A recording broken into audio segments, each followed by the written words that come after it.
അതിദരിദ്രരില്ലാത്ത കേരളം എന്നത് വമ്പൻ തട്ടിപ്പാണെന്ന് പ്രതിപക്ഷ നേതാവ് വി ഡി സതീശൻ പറയുകയാണ്. കോൺഗ്രസും മുസ്ലിം ലീഗും UDF ഭരിക്കുന്ന തദ്ദേശ സ്ഥാപനങ്ങൾ കൂടി ഈ വലിയ ബൃഹത് പദ്ധതിയുടെ ഭാഗമായി വരുന്നുണ്ട്.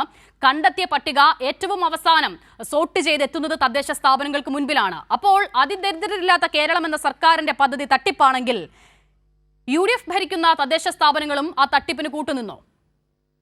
അല്ല, ഒന്ന് അതിദരിദ്രരില്ലാത്ത കേരളം എന്ന് പറയുന്ന പദ്ധതിയുമായി ബന്ധപ്പെട്ട് കേരളത്തിൽ യാതൊന്നുമേ നടന്നില്ല എന്ന് UDF പറഞ്ഞിട്ടില്ല.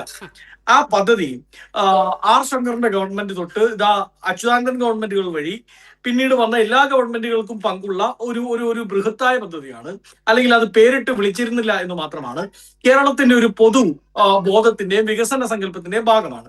എന്നാൽ നമ്മൾ ആ റീച്ചിങ് പോയിന്റിൽ എത്തിയില്ല എന്നുള്ളതാണ് ഞങ്ങളുടെ ആരോപണം. കാരണം ഈ പദ്ധതി പ്രഖ്യാപനത്തിന്റെ ദിവസം തന്നെ മറ്റുള്ള മാധ്യമങ്ങളെല്ലാം തന്നെ വിവിധ സ്ഥലങ്ങളിൽ ഇന്നും ഫ്ലെക്സിന്റെ കൂരയുടെ മറവിൽ മാത്രം താമസിക്കുന്ന കേരളീയരെ ഏറെ ചെയ്തിട്ടുണ്ട്.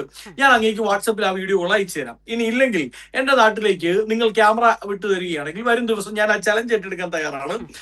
എന്റെ നാട്ടിൽ തന്നെ കോട്ടയത്ത് തന്നെ എത്രയോ വീടുകളില്ലാത്തവരെ, സാധാരണക്കാർ തെരുവ് വക്കിൽ കടന്നുറങ്ങുന്നവരെ കാണിച്ചു തരാൻ പറ്റും. അങ്ങനെ തെരുവ് വക്കിൽ മെട്രോ പില്ലറിന്റെ കീഴിൽ തെരുവ് വിളക്കിന്റെ ലൈറ്റിന്റെ അടിയിൽ അല്ലെങ്കിൽ ഏതെങ്കിലും ഇലക്ഷൻ ഉപയോഗിക്കുന്ന ഫ്ലെക്സുകളുടെ മറവിൽ സ്വന്തം പ്രായപൂർത്തിയായ പെൺമക്കൾ അഭിമാനവും ചേർത്തു പിടിച്ചുറങ്ങേണ്ടി വരുന്ന അപ്പന്മാർ ഉള്ളപ്പോൾ സ്വന്തം മക്കൾക്ക് നാളെ എന്ത് കൊടുക്കും, അരിയുടെ കൂടെ ഉപ്പല്ലാതെ മറ്റെന്ത് ചേർത്ത് പാചകം ചെയ്യുമെന്ന് ചിന്തിക്കേണ്ടി വരുന്ന അമ്മമാരുള്ളപ്പോൾ എങ്ങനെയാണ് നമ്മൾ അതിദരിദ്ര വിമുക്തമായി എന്ന് പറയുക?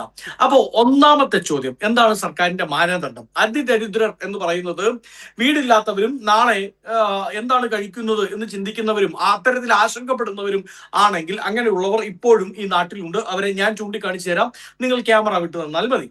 2, സർക്കാരിന്റെ മാനദണ്ഡം കണ്ടെത്തി സർവേ നടത്തിയതും സർക്കാർ തന്നെയാണ്. ഒരു എക്സ്റ്റേണൽ ഏജൻസിക്ക് അതിൽ പങ്കില്ല. അപ്പോ AIYF കാർഡ് പ്രകാരം ഇപ്പോഴും അരി മേടിക്കുന്നവർ, അതായത് കേന്ദ്രത്തിന്റെ നീതി ആയോഗിന്റെ ബേസിസിൽ, നീതി ആയോഗിന്റെ സർവേയുടെ ബേസിസിൽ ഇപ്പോഴും അതിദരിദ്രർക്കുള്ള അരി മേടിക്കുന്നവർക്ക് വരും ദിവസങ്ങളിൽ ആ അരി ലഭ്യമാകുമോ? അങ്ങനെ അവർക്ക് ആ അരി ലഭ്യമായാൽ ഇപ്പോഴും ഈ കേരളത്തിൽ അതിദരിദ്രരുണ്ടല്ലോ. അപ്പൊ അതിദരിദ്രരില്ലെങ്കിൽ ആ അരി വേണ്ട എന്ന് കേന്ദ്രത്തോട് കേരളം പറയേണ്ടതായി വരും. ഇനി പറഞ്ഞില്ലെങ്കിലും അവർ ആ പണി ചെയ്യും. നമ്മുടെ കഞ്ഞൂടി മുട്ടിക്കുക എന്നുള്ളതാണല്ലോ അവരുടെ മെയിൻ പരിപാടി. അതുകൊണ്ട് സ്വാഭാവികമായും അവർ ആ പണി ചെയ്യും. അതുകൊണ്ട് സർക്കാർ നടത്തിയ PR എക്സസൈസിന്റെ ഫലമായി ഉണ്ടാകാൻ പോകുന്നത് കുറേയേറെ പാവപ്പെട്ടവർക്ക്, അതിദരിദ്രരായവർക്ക് ആ പേരിൽ കിട്ടിക്കൊണ്ടിരുന്ന ആനുകൂല്യങ്ങൾ, കേന്ദ്രാനുകൂല്യങ്ങൾ ഇല്ലാതാകും എന്നുള്ളതാണ്.